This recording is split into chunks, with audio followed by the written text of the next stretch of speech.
जो तुम दूसरों के साथ करते हो वही लौट कर तुम्हारे पास आएगा, क्योंकि तुम्हारे कर्म तुम्हारे पास वापस आते हैं। इससे फर्क नहीं पड़ता कि वो अच्छे कर्म हैं या बुरे कर्म। जो तुमने बोया है वो काटोगे। और ये बात मैं नहीं कह रहा, श्रीमद् भगवद गीता में लिखा है, कर्मण्येवाधिकारस्ते मा फलेषु कदाचन।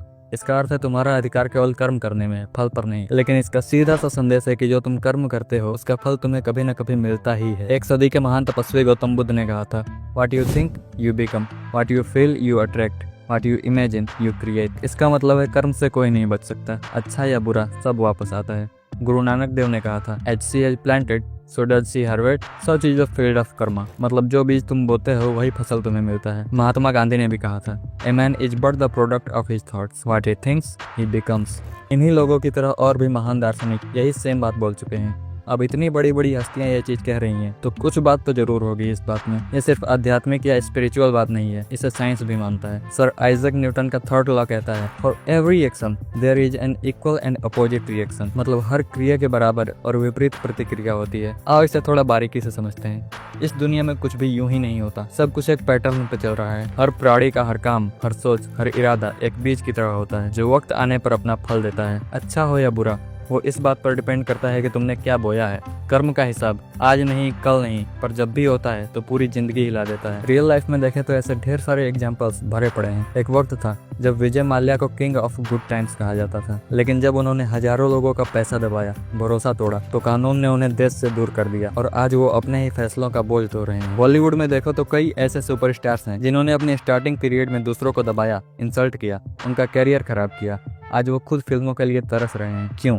क्योंकि कर्म चक्र सबका हिसाब बराबर करता है। जितना तुमने उसे दिया है उतना तुम्हें भी मिलेगा। बस वो किस तरीके से, किस रूप में मिलेगा ये तुम प्रेडिक्ट नहीं कर सकते। ये चीज सिर्फ बड़े लोगों तक सीमित नहीं है, हमारे आसपास भी हम रोज देखते हैं। जो लोग दूसरों को परेशान करते हैं, दिल दुखाते हैं, धोखा देते हैं, कुछ वक्त बाद वही लोग किसी न किसी रूप में उसी तकलीफ से गुजरते हैं जो उन्होंने दूसरों को दिया था। कई बार ये तकलीफ बाहर से दिखती है, कई बार अंदर से। गिल्ट, एंग्जाइटी, लोनलीनेस, सब कुछ लौटकर उनके पास वापस आता है। अब सवाल ये है कि ऐसा होता क्यों है। इसका जवाब जोसेफ मर्फी ने बहुत पहले ही अपनी book the power of subconscious mind में दिया था। उन्होंने लिखा कि जब तुम किसी के साथ कुछ करते हो, अच्छा हो या बुरा, वो केवल बाहर की दुनिया में नहीं होता, वो तुम्हारे अंदर, तुम्हारे सबकॉन्शियस माइंड में इम्प्रिंट हो जाता है। और ये सबकॉन्शियस माइंड एक लॉयल सर्वेंट की तरह उस चीज को पूरी ईमानदारी से निभाता है। अगर तुम किसी का बुरा कर रहे हो तो ये बुराई के फ्रीक्वेंसीज तुम्हारे सबकॉन्शियस माइंड में बैठ जाती है और ये उसे तुम्हारी जिंदगी में अट्रैक्ट करने लगता है। यानी तुम्हारा ही दिमाग तुम्हारे ही खिलाफ काम करने लगता है, क्योंकि सबकॉन्शियस माइंड को अच्छाई या बुराई की समझ नहीं है। ये समझना तुम्हारा काम है कॉन्शियसली। वह तो बस एक चुंबक की तरह है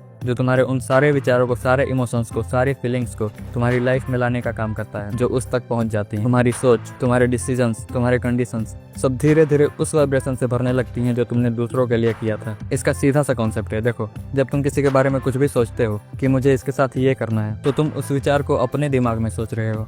और मैंने पहले ही बताया, जो तुम सोचते हो, जैसे इमोशंस अपने दिमाग में लाते हो, तुम्हारा दिमाग उसे तुम्हारी ही जिंदगी में मैनिफेस्ट करने लगता है, क्योंकि वो विचार तुम्हारा था। तुम्हारे सबकॉन्शियस माइंड को ये नहीं पता कि क्या सही है, वह बस अपना काम करता है। लेकिन इसका उल्टा भी उतना ही सच है। अगर तुम किसी का भला करते हो बिना किसी लालच के, सिर्फ इंसानियत से, तो ये तुम्हारे सबकॉन्शियस माइंड में पॉजिटिव सीड बन जाता है और वक्त आने पर वही सीड तुम्हारे लिए रास्ते खोलता है, मदद लाता है, अपॉर्चुनिटीज को अट्रैक्ट करता है। अब मैं तुम्हें कुछ ऐसे स्टेप्स बताता हूँ जिससे तुम गलती से भी कुछ गलत ना करो। सबसे पहले अपने थॉट्स को साफ करना सीखो। जब भी किसी के लिए कुछ सोचो, कुछ कहो या कुछ करो, तो पहले रुको और खुद से एक सवाल पूछो, क्या मैं यही सेम चीज अपने साथ होने देना चाहूंगा? और अगर तुम्हारा जवाब ना है तो मत करो। दूसरों की गलतियों का बोझ लेकर मत बैठो। अगर तुम्हें किसी से कुछ शिकायत है तो उसे माफ कर दो, बिना किसी शर्त के, क्योंकि जब तक तुम उसे माफ नहीं करोगे तब तक तुम्हारी ये निगेटिव एनर्जी तुम्हारे सबकॉन्शियस माइंड में निगेटिव सीड बनाएगी। अपने सबकॉन्शियस माइंड को डेली पॉजिटिव फीड दो। हर दिन खुद से अफर्मेशंस बोलो, जैसे मैं सबके लिए अच्छा सोचता हूँ, मैं सबका भला चाहता हूँ, जो मैं दूसरों को देता हूँ वही मेरे पास लौट कर आता है। ये सुबह उठते वक्त और रात को सोने से पहले बोलना है, क्योंकि इसी समय पर तुम्हारा सबकॉन्शियस माइंड सबसे ज्यादा एक्टिव होता है। बिना मतलब के हेल्प करना सीखो। किसी को स्माइल देना,